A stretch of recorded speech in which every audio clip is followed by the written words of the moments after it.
Forefoot injuries are common and can lead to meaningful functional problems.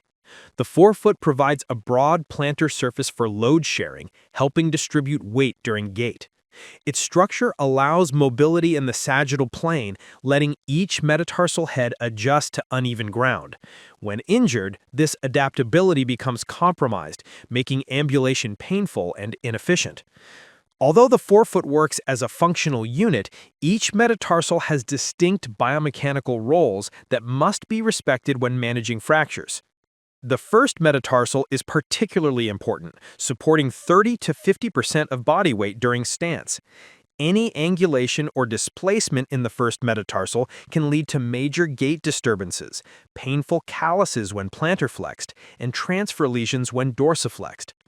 Metatarsal fractures account for a large proportion of foot injuries, around 35% of all foot fractures. They are most frequent in adults between 20 and 50 years old. These fractures may occur in isolation, involve multiple metatarsals simultaneously, or appear as part of complex foot trauma. Both direct and indirect trauma can cause metatarsal fractures, but direct crushing forces are the most common mechanism. While many of these fractures result from low-energy trauma, high-energy crushing injuries are also frequent, especially in motorcycle accidents. A direct blow can fracture any metatarsal at any level, sometimes with associated soft tissue damage or even compartment syndrome. Among all metatarsals, the fifth metatarsal is the most commonly injured. Metatarsal fractures can occur at the proximal metaphysis, diaphysis, or distal metaphysis, and may also involve the head and neck region. Proximal metaphyseal and metatarsal base fractures often remain relatively well aligned due to numerous ligamentous attachments, but they can still be associated with a Lisfranc joint injury. Diaphyseal fractures vary in pattern but tend to angulate, shorten, or displace. Distal metaphyseal fractures are usually transverse or oblique. Avulsion fractures, particularly at the base of the fifth metatarsal, are common.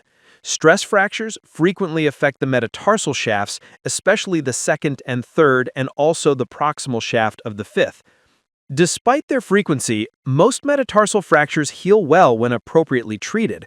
However, if ignored, they can lead to chronic pain, deformity, and gait abnormalities. Because the first metatarsal, the central metatarsals, second through fourth, and the fifth metatarsal each have distinct functional characteristics, it is helpful to evaluate and discuss them individually in clinical practice. The first metatarsal is structurally stronger than the other metatarsals. It represents about 15% of all metatarsal fractures and has larger cross-sectional geometry, making it a primary site for load transfer during walking, running, and turning. It is shorter and wider than the lesser metatarsals. The interconnecting ligaments between the first and second metatarsals allow independent but coordinated motion. Strong, thick ligaments and the capsule of the first tarsometatarsal joint stabilize the base. The tibialis anterior inserts on the plantar medial aspect of the base, and the peroneus longus attaches to the plantar lateral base, forming a functional muscular sling. Their force influences the position of the first metatarsal head. The tibialis anterior elevates the ray, while the peroneus longus plantar flexes it. Peak plantar pressures under the first metatarsal are among the highest of the forefoot.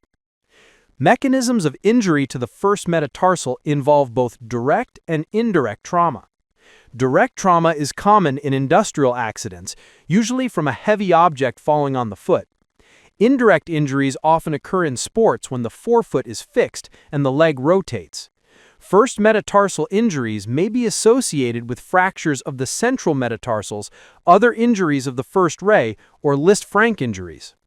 A fracture at the base of the first, second, or third metatarsal should raise suspicion for midfoot injuries. Avulsion fractures at the medial base of the first or second metatarsal may disrupt the tarsometatarsal ligament.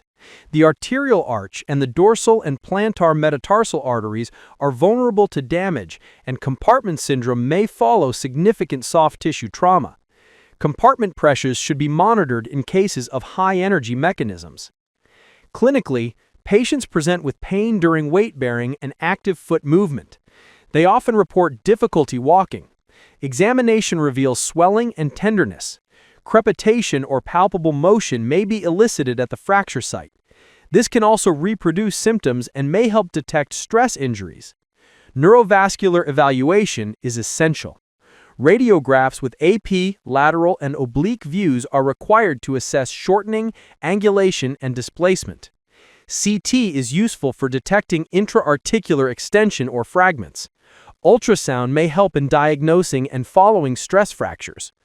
Classification follows the OTA-AO system.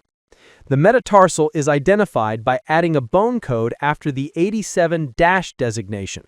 The fracture location is given as 1 is proximal segment, 2 is diaphyseal segment, 3 is distal segment. Extra-articular fractures are labeled A. B fractures involve a wedge pattern, and C fractures are multifragmentary.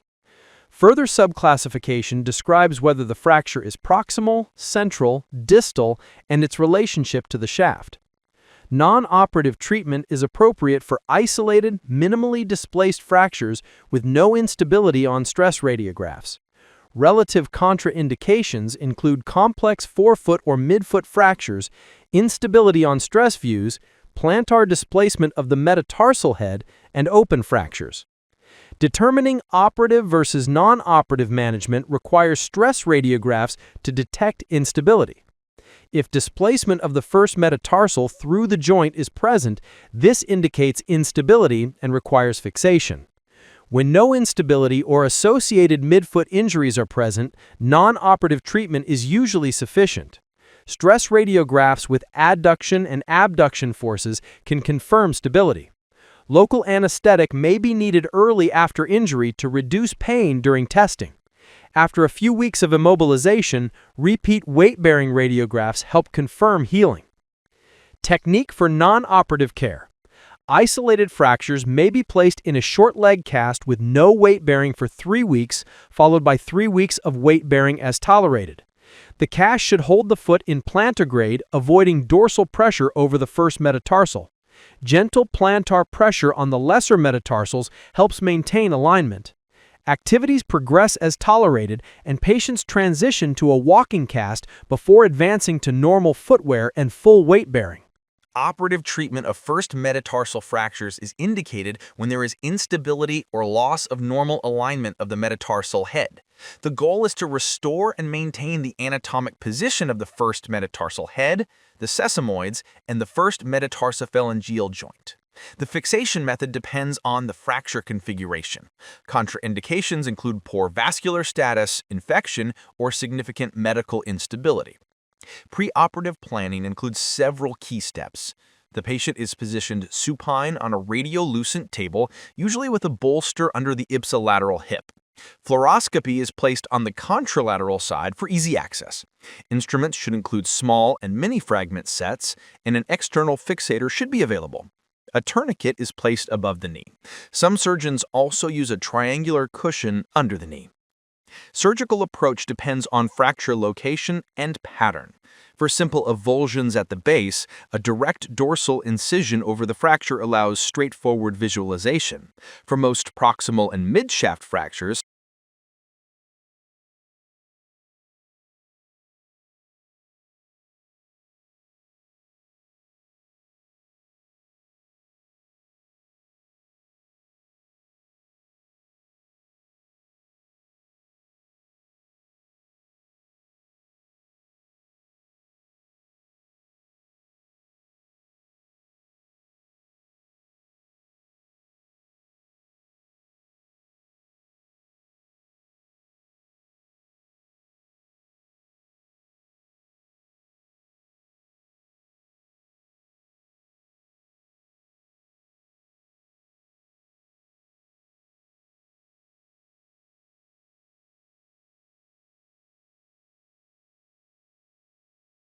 a dorsolateral approach through the first-second intermetatarsal space provides good exposure. This incision can be extended distally or proximally as needed. During dissection, the surgeon must carefully protect the dorsalis pedis artery and the deep peroneal nerve, both of which run in the first webbed space. Branches of the superficial peroneal nerve are also present and must be preserved. Key surgical steps follow a structured sequence.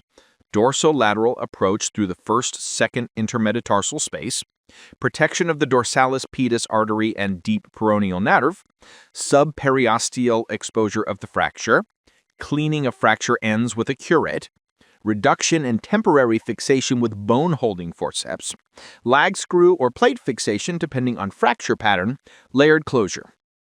Fixation choice depends on the fracture morphology. Simple or easily reducible shaft or articular fractures may be treated with percutaneous K-wires. Displaced fractures require open reduction and internal fixation. Simple oblique or spiral fractures, whether diaphyseal or intra-articular, are best treated with lag screws using 2.7 mm screws. Countersinking prevents cortical avulsion during compression.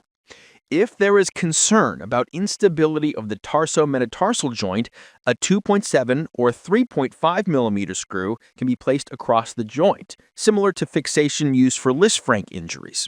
If the joint is deemed unstable, fixation with a 1/3 tubular plate and 3.5 mm screws spanning from the medial cuneiform to the distal metatarsal is preferred. Comminuted intra-articular fractures may require primary fusion. A plate can also be used for diaphyseal fractures with comminution. If comminution prevents lag screw fixation, a 1/3 tubular plate or 2.7 mm plate is used depending on the available bone stock. Explanation of the X-ray images. First image set, the left image shows an oblique radiograph of a comminuted first metatarsal fracture. The right image shows post-operative fixation using a mini-fragment plate restoring length and alignment. The second image set, the left and right upper images display significant disruption of the metatarsal shaft in a severe fracture. The lower images show the application of an external fixator, which restores metatarsal length and alignment when internal fixation is not possible due to comminution or soft tissue compromise. External fixation is indicated when there is severe midshaft or head comminution or open injuries. These injuries often have major soft tissue damage. External fixation stabilizes the metatarsal without further trauma to soft tissues. Pins are placed in the intact midfoot and proximal phalanx to achieve length and position. Additional pins can secure the metatarsal segments. When the proximal phalanx is used for stabilization, it should be positioned in slight dorsiflexion to prevent postoperative toe stiffness. Treatment algorithm explanation. The algorithm categorizes fractures into base or shaft injuries, then further divides them into simple or comminuted patterns. At the base, simple fractures receive lag screw fixation, comminuted fractures receive plate fixation or external fixation depending on soft tissue status. At the shaft, simple fractures with no instability on stress radiographs may be treated with casting, whereas displaced or unstable fractures require percutaneous K-wires or lag screws. Comminuted shaft fractures require external fixation. Post-operative care involves protection of soft tissues and staged weight bearing. If the soft tissue envelope allows, a short leg cast is used. If wounds need monitoring, a removable splint is preferred. Patients remain non-weight bearing for 6 to 8 weeks, then transition to a walking boot. Radiographs are obtained at 2, 6, 12 weeks, and up to a year to monitor healing and detect complications. Common pitfalls include missing avulsion fractures at the base, unrecognized Lisfranc injuries, and iatrogenic sagittal plane deformities. Prevention relies on AP, lateral, and oblique radiographs, dynamic stress views, and paying close attention during fluoroscopy to avoid excessive dorsiflexion of the metatarsal. Complications of first metatarsal fractures include shortening, rotational deformity, and malalignment of the metatarsal head. These complications significantly affect gait because the first metatarsal carries the highest plantar pressures during normal activities. Malunion or non-union disrupts the essential function of the first ray in forward propulsion, leading to pain at the metatarsophalangeal joint or along the medial column. Gait abnormalities can become global, affecting the entire foot.